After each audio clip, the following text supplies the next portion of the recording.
নারী এশিয়া কাপের নবম আসরের ফাইনালে ভারতকে ৮ উইকেটে হারিয়েছে শ্রীলঙ্কা। এ নিয়ে তৃতীয় চ্যাম্পিয়ন পেল টুর্নামেন্টটি। শ্রীলঙ্কার আগে ৭ বার জিতেছে ভারত, ১ বার জিতেছে বাংলাদেশ। শ্রীলঙ্কার ডাম্বুলায় রোববার ফাইনালে টসে জিতে আগে ব্যাট করতে নেমে নির্ধারিত ২০ ওভারে ৬ উইকেটে ১৬৫ রান তোলে ভারত। জবাব দিতে নেমে ১৮.৪ ওভারে ১৬৭ রান করে জয়ের বন্দরে চলে যায় শ্রীলঙ্কা। নারী এশিয়া কাপের সর্বোচ্চ রানের ফাইনাল এটি। দুই দল মিলে মোট রান তুলেছে ৩৩২, যেটা যে কোনো ফাইনালে সর্বোচ্চ রান।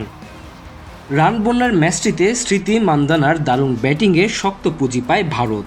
দলের হয়ে সর্বোচ্চ ৬০ রান করেন তিনি, যা সাজানো ছিল ৪৭ বলে ১০ বাউন্ডারি দিয়ে। ১৬ বলে ২৯ রান করেন রদ্রিগেজ। ৩০ রান আসে রিচা ঘোষের ব্যাট থেকে। রান তাড়া করতে নেমে শুরুতে ধাক্কা খায় শ্রীলঙ্কা। দলীয় ৭ রানে হারায় প্রথম উইকেট।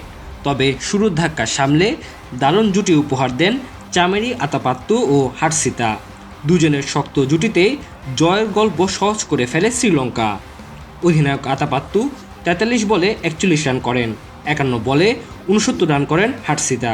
শেষ দিকে ৩০ রান করেন কাবিসা দিলারি। Tanzil Hasnat, MCTV, USA।